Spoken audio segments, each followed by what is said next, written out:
नमस्कार बच्चों, आज हम हिंदी विषय की शुरुआत करते हैं। हिंदी किताब हाथ में लेते ही मन प्रफुल्लित होता है और मयूर को देखते ही मानो नाचने लगता है, क्योंकि मुखपृष्ठ पर मयूर का सुंदर चित्र दिखाई देता है। बच्चों, प्रकृति मनुष्य की मित्र है। प्रकृति ईश्वर की दी हुई सबसे बहुमूल्य देन है। प्रकृति न केवल हमें नदियाँ, सागर, पर्वत, सुंदर नज़ारे ही नहीं देती, बल्कि मनुष्य और बाकी जीव जंतु प्रकृति से प्राप्त साहित्य से अपना जीवन जीते हैं।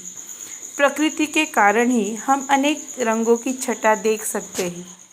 इस प्रकृति की छटा का सुंदर वर्णन चांदनी रात इस कविता में कवि मैथिली शरण गुप्त जी ने किया है। चांदनी रात का अनोखा और मनोहारी वर्णन चित्रित किया है। तो चलो बच्चों, देखते हैं पहली कविता चांदनी रात। कवि है मैथिली शरण गुप्त। चारू चंद्र की चंचल किरणें खेल रही है जल थल में, स्वच्छ चांदनी बिछी हुई है अवनी और अंबर तल में। इस पंक्तियों में आए कठिन शब्द मतलब शब्द संसार।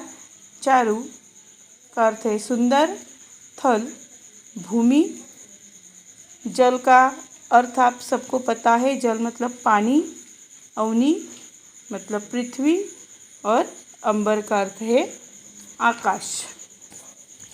कवि ने इन पंक्तियों में प्रकृति की सुंदरता, सुषमा का सुंदर वर्णन किया है। चांदनी रात में आकाश में सुंदर चंद्रमा शोभायमान है।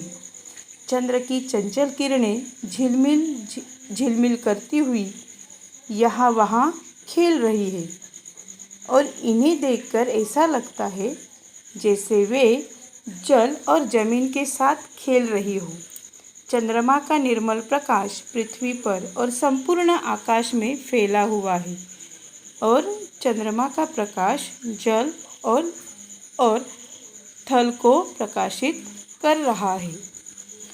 पुलक प्रकट करती है धरती हरित तृणों की नोकों से, मानो झूम रहे हैं तरु भी मंद पवन के झोंकों से।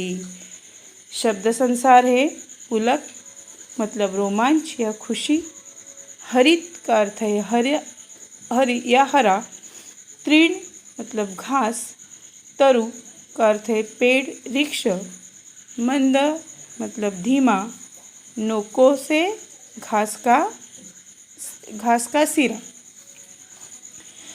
पृथ्वी और आकाश में चारों ओर चांदनी फैली है। इस अवसर पर पृथ्वी अत्यंत प्रसन्न है। वह अपनी यह प्रसन्नता पृथ्वी पर उगी हुई हरी हरी घास की नोकों से प्रकट कर रही है और मंद मंद हवा के झोंकों से पेड़ पौधे भी झूम रहे हैं, जैसे पेड़ भी अपनी खुशी प्रकट कर रहे हैं। क्या ही स्वच्छ चांदनी है यह, है क्या निस्तब्ध निशा, है स्वच्छ सुमंद गंध वह, निरानंद है कौन दिशा।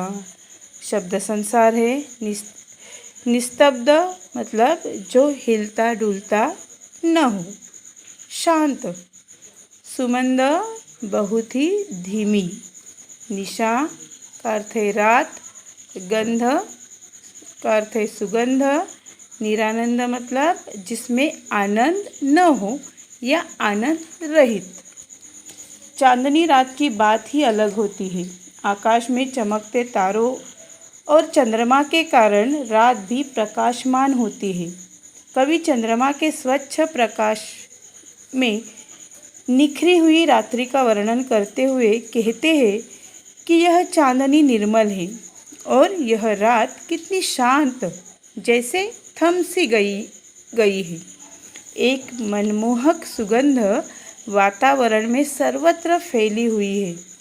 कोई भी दिशा ऐसी नहीं है जिस ओर आनंद का माहौल न हो, मतलब हर तरफ आनंद ही आनंद है। बंद नहीं अब भी चलते हैं नियति नटी के कार्यकलाप, पर कितने एकांत भाव से, कितने शांत और चुपचाप। शब्द संसार है नियति मतलब होनी या भाग्य या प्रकृति। नटी अभिनय करने वाली स्त्री। कार्यकलाप का अर्थ है गतिविधि। कवि कहते हैं कि इस स्तब्ध कर देने वाली रात्रि रूपी नटी के सारे कार्यकलाप अब भी पहले जैसे चल रहे हैं। कोई भी गतिविधि बंद नहीं है। यह सब कुछ बहुत ही शांत ढंग से और एकांत भाव से चुपचाप हो रहा है। कहीं कोई कोलाहल नहीं है। बाकी पंक्तियों का अर्थ तथा कविता का भावार्थ अगली वीडियो में देखेंगे। धन्यवाद।